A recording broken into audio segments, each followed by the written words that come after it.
Bir valideynin 4 vəzifəsi var Sevinç xanım. Biraz kənara çıxsa da baban deyim. Birinci vəzifəsi budur ki, valideyn övladlarının zəruri ehtiyaclarını ödəməlidir. Baxın, arzularını, istəklərini demirəm. Siz anasınız, övladların arzuları, istəkləri bitməz. Atanın, ananın övladların arzularını, istəklərini yerinə yetirmək kimi bir vəzifəsi yoxdur. Bunu övladlar da bilməsi lazımdır. Atam mənim üçün hər şey etməlidir. Yox belə bir şey. Yoxdur elə şey. Bəli. Anam mənim xidmətçim olmalıdır. Yox belə bir şey.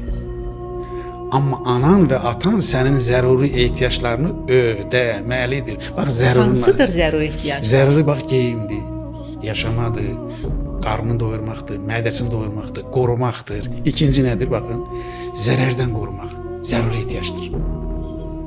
Bir valideyn övladını zərərdən qoruyursa, yəni zərərli fikirlərdən, əxlaqsızlıqdan, narkomaniyadan, içkidən, qumardan, insanı insanlıqdan çıxaran bu yanlış işlər nə varsa onların hamısını saymaq istəyirəm. Bunları qorumaq valideynin ikinci vəzifəsidir.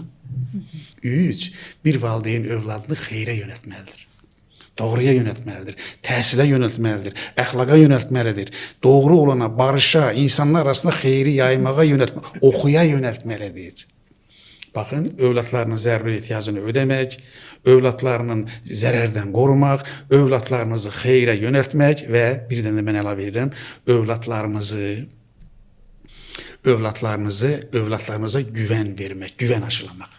Bunlar övladlarınızın valideyn üzərindəki vəzifələrdir. Bunu yerinə yetirəcəyik ki, baxın, indiki uşaqlar, bunu da bir şey deyim, müəllim kimi. İndiki uşaqlar təhdid dilini sevmirlər. Siz övladınıza bax, bunu bir də etsən, sənə gününü göstərəcəyəm deyirsinizsə, mən müəllim kimi sizə deyirəm ki, uşaq bunu belə anlayır, bunu bir də etməliyəm.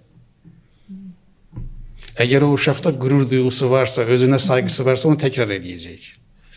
İndiki metod bax budur, bunu da qısaca bunu söyleyeyim. Birinci budur ki, birinci uşaqlara təsir mexanizmi budur ki, baxın, dəyər verəcəksiniz, məsuliyyət verəcəksiniz, içində şəfqət olan nəzarət edəcəksiniz.